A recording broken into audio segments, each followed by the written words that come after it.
Hello good morning student. आज की class में हम लोग इज आर एम के प्रयोग में ही कुछ स्ट्रक्चर पर आधारित वाक्य बनाना सीखेंगे।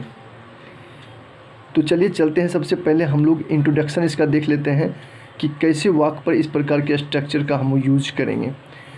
जैसा कि आप देख पा रहे हैं एरो में लिखा हुआ इस प्रकार से एरो के साइन देकर के यहाँ पर से लिखा हुआ है कि ऐसी वाक्य जिनके अंत में होता है, रहता है, होता है, रहता है, लगता है इत्यादि रहते हैं, तो ऐसे वाक्यों का अनुवाद इस स्ट्रक्चर मेथड से बनेगा।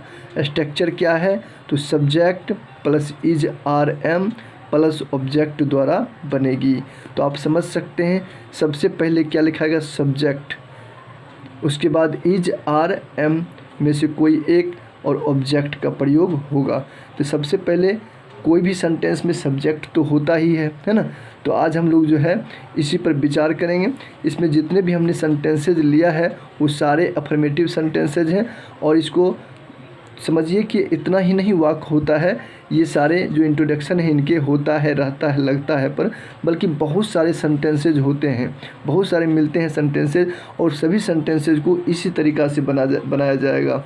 तो समझिए कितना इम्पोर्टेंट है। चलिए हम लोग समझते हैं। जैसा कि आपको लिखा हुआ है यहाँ पे, दूध उजला होता है। ठीक, दूध उजला होता है। हम लोग दूध में जो है दा का प्रयोग करते हैं, लेकिन यहाँ पर जो है हम लोग सिर्फ दा नहीं का प्रयोग करेंगे। यहाँ पर सिर्फ होगा मिल्क। ये समझने वाली बात है। सिर्फ मिल्क इज वाइट, यहाँ पर क्या हो जाएगी? Milk is white.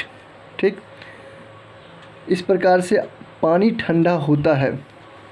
बिल्कुल, अगर आप ये जानना चाहते हैं कि मिल्क में दाग क्यों नहीं लगा, तो आप यहाँ पर ये जान सकते हैं। मिल्क जो होता है, जब मटेरियल नाउन है, मिल्क क्या है? मटेरियल नाउन है, और ये कॉमन बात है कि दूध उजला होता है। सभी जगह समान रूप से ये बातें होती है कि दूध उजला ही होता है। जब सामान्य बात हो, है ना, याद रखेंगे, मटेरियल नाउन हो और उसके साथ जब ये सामान्य बात हो, कॉमन बात हो, सभी जगह ऐसा होता है, तो उसमें दा का प्रयोग नहीं होता है। तो यहाँ पर हो जाएगी मिल्क इज वाइट। जैसे पानी ठंडा होता है, तो इसमें भी आप इसी प्रकार से लिखेंगे, वाटर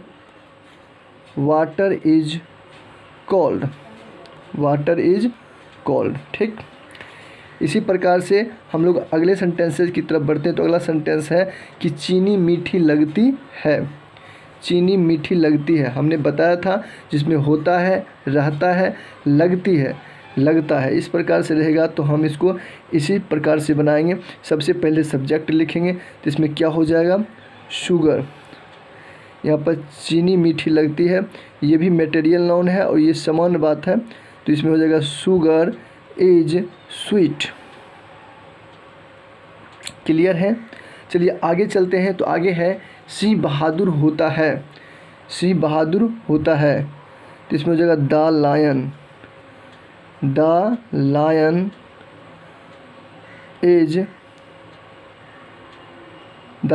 इज ब्रेव। चलिए, बिल्कुल आप आसानी पूर्वक से समझ रहे होंगे। आगे है गरीब ईमानदार होते हैं, तो इसमें हो जाएगा द पुअर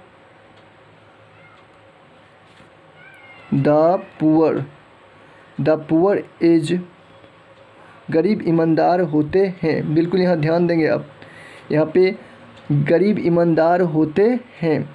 गरीब यानी कि यहाँ पे आपका क्या हो जाएगा? बिल्कुल यहाँ पर आप इसे इज का प्रयोग नहीं करेंगे, बल्कि किसका प्रयोग करेंगे? आर का, क्योंकि प्लुरल में है। The poor is, the poor are हो जाएगी, the poor are honest, full stop.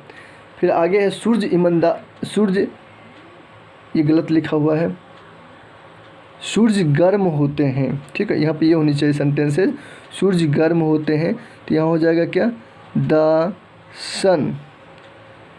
Sun is hot.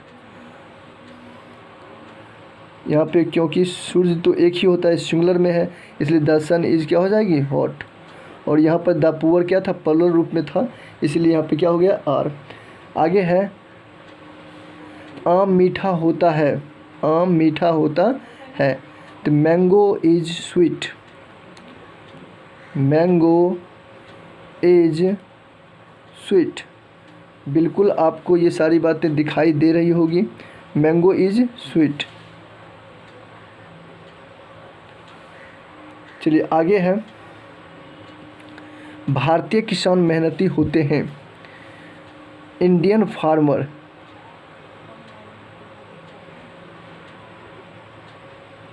Indian farmer, Indian farmer, Indian farmers क्या हो जाएगा? Indian farmers are laborious.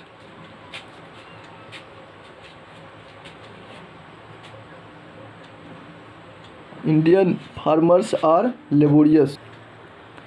चलिए, तो इस प्रकार से मैंने आपको लाइव बना करके दिखाया। तो इस प्रकार से आप बिल्कुल समझ गए होंगे। और इस प्रकार के वाक्यों को जो है आप कैसे बनाओगे, एकदम मैंने अभी आपको जिस प्रकार से बताया है इसी प्रकार से जस्ट बनेगी ये सारे वाक्य। और अभी आपको कुछ कन्फ्यूजन रहा होगा कि दा का प्रयोग किसके साथ करेंगे, किसके साथ नहीं करेंगे, है ना।